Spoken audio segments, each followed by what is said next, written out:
This is the Zpacks Nero. Let's talk about that.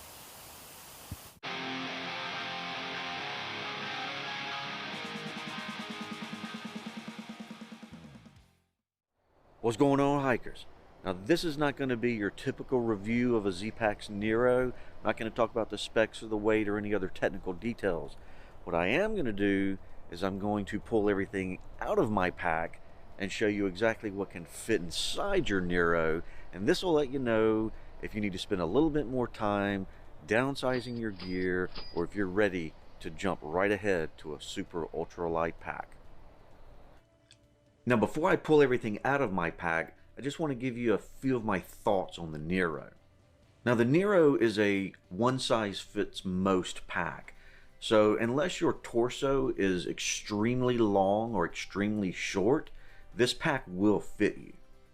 Well, the first thing is with the Nero, you shouldn't be carrying any more than 20 pounds in it total.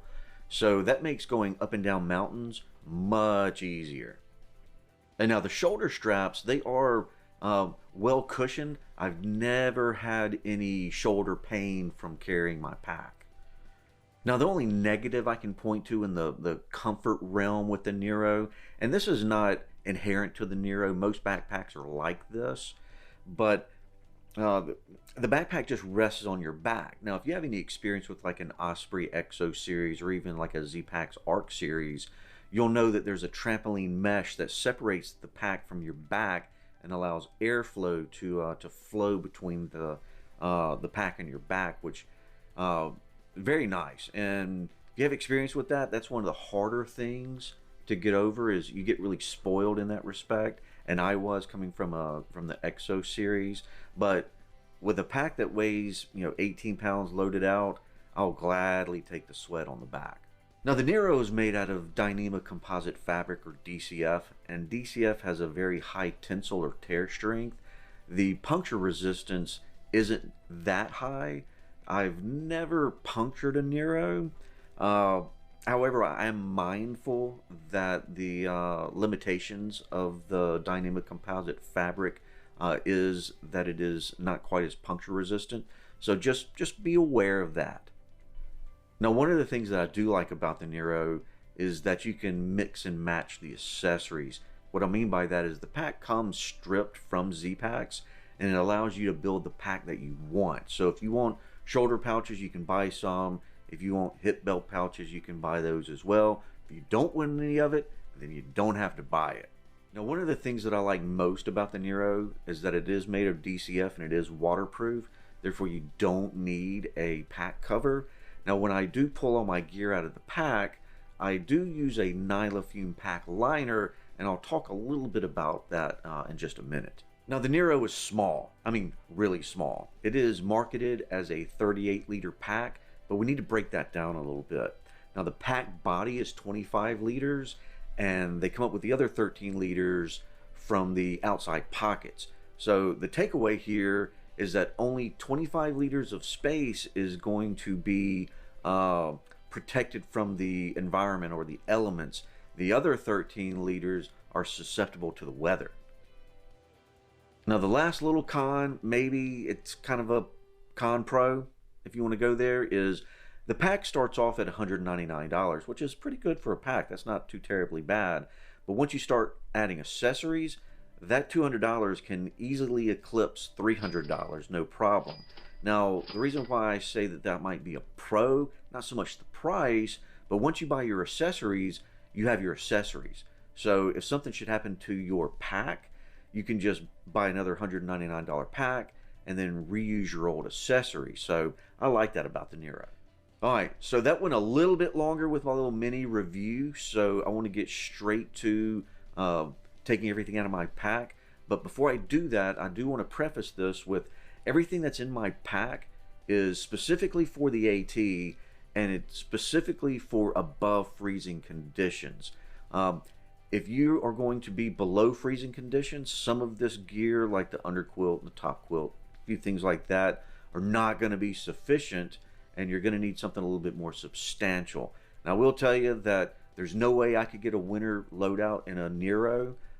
You might be able to, and if you can, please talk about it in the description. I'd like to hear about your winter loadout in a Nero. But just keep that in mind. My loadout is for the AT and it is for above freezing conditions. So let's get to it. Okay, here's my Nero, and everything I'm going to show you is what I carry on the AT. If I don't show it to you, I don't carry it on the AT. I do have a couple of accessories that don't come stock with the Nero. Those are these two shoulder pouches here and these two hip belt pouches. The sit pad does come with it. Also, everything that I'm going to show you is a loadout for above freezing temperatures on the AT. This will not take you below freezing, and if you sleep really cold, this might even not take you below freezing. My pack list, everything that's in this pack, I'll put a URL on the screen here, but also in the description, I'll give you a link to my pack list that goes in more detail to everything that you're going to see here. So let's get to this. We're going to start with the outside here. I have 2 water bottles, and I carry 900 milliliters typically. I'll talk more about my water situation in just a second. A lot of people carry more. I just make a lot of stops. Water is very heavy. I like to carry it in me and not on me. And here I've got my earbuds, and I've got my MP3 player. So that's everything in here. A lot of times I'll keep Jolly Ranchers or something else in here as well. Let's look in these side pockets. This is where I keep my water filtration, and I use a Be-Free, 600 milliliters. And I have the 2 liter, this is my dirty bag, dirty water bag for camp. Fill this up. And if there's any long stretches where I know that there's not going to be water, I can fill up that 600 milliliter. And if it's going to be a really long stretch, I can fill this up and carry it too. But typically, unless it's a drought situation, 900 milliliters is plenty for me. Look in our other pocket here. Whoops. I will typically not carry all of this, but I will carry some of the AWOL guide with me in this pocket, easy to get to. I also have gut hook on my phone, and also carry my phone in this pocket. Let's go to the outside of the pack. These are my camp shoes. These are super light, super cheap from Dollar General. All right, this is my bag that I keep my trash in.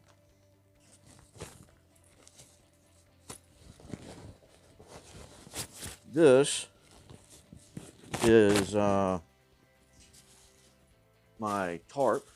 This is a hammock gear tarp for my hammock. I actually dropped something down here. Let me go grab it real quick, because this is very, very, very important piece of gear here. This is kind of gross, but I'm just going to give you a little pro tip. So you don't have to get out of your tent or your hammock at night to go pee. I have to pee a lot at night because I drink a ton of water once I get to camp. I don't like to get out and pee, so I'll just pee in this and throughout the night, and that's what we use that for. I usually keep that on the back. And these are my sunglasses and sunglass case, because, you know, I don't really wear sunglasses that much, but mostly if I broke these glasses that I have here, I would be in big trouble. So I need to carry a backup there. So that's everything that I carry in the rear pocket. This is my, what I put my, if I make a meal, like a ramen bomb or anything like that. This is my cooking pouch. I'll put the Ziploc bag in here, and what I do that for is you can seal that up and it keeps the heat in, but more importantly, I can now move the food around without it burning my hands. So that's what I use that for. This is my pot. It's a 550 milliliter pot. Titanium. This is my lighter, my spork, foldable spork, my BRS 3000T stove, and I have 1/4 of a bandana right there to clean off my fork and face after I brush my teeth and all that kind of good stuff. So there's that. That's all out of that pocket. This right here is my suspension for my hammock. I'll show you real quick like. This is Cuban fiber I don't use any hardware to hang my hammock. I wrap these around a tree, and then I use a Beckett hitch knot to suspend my hammock. And I've got 4 titanium stakes in here to stake out the rainfly. And fuel. And that's everything on the outside pocket. So let's go on the inside.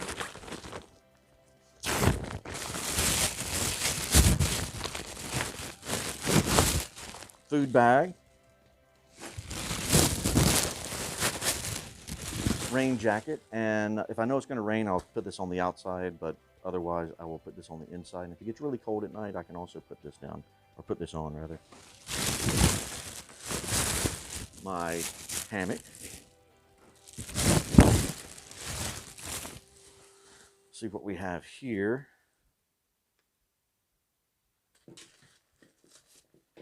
There's a lot of toiletries and things like that. So let's see what we have. This is my little headlight. Oops, little headlight. Not enough for night hiking, but more than enough to get around camp. My wall wart for charger. This is my 10,000 mAh battery charger, battery bank. Toilet paper, wet wipes, some Picaridin, toothbrush or toothpaste rather, toothbrush, earplugs, wax earplugs. I highly recommend these if you're going to stay anywhere in a shelter or near a shelter. Gotta have some kind of earplugs, or you will not sleep because people will be snoring and everything else. Here's my short little cable for my phone and for the charger. None tablets, noon. I don't know how you pronounce that. I do carry trail toes. This stuff stops chafing and that sort of thing. Ibuprofen. So that's in that bag. Here's my clothes bag. This is my puffy. It's a Ghost Whisperer. These are my booties that I will wear at night if it gets cold. Awesome. I love these things. Wouldn't go anywhere without them. My beanie, in case it gets cold at night. Nice clean socks to put on. My sleep shirt. And my sleep pants, shorts. This is my pillow. It's an X-Ped pillow, a little blow-up pillow.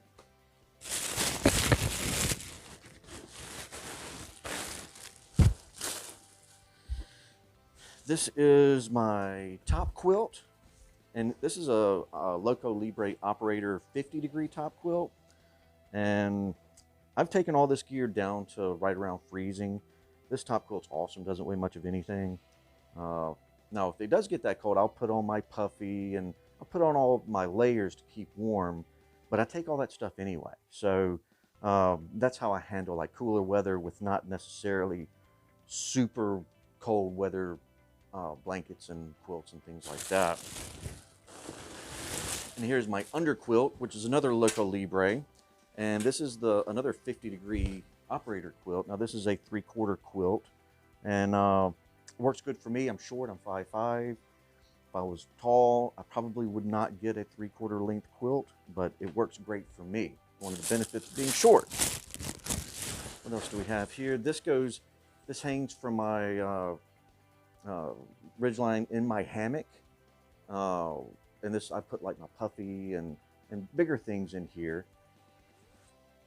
And inside of my hammock in the stuff sack, I also have another ridgeline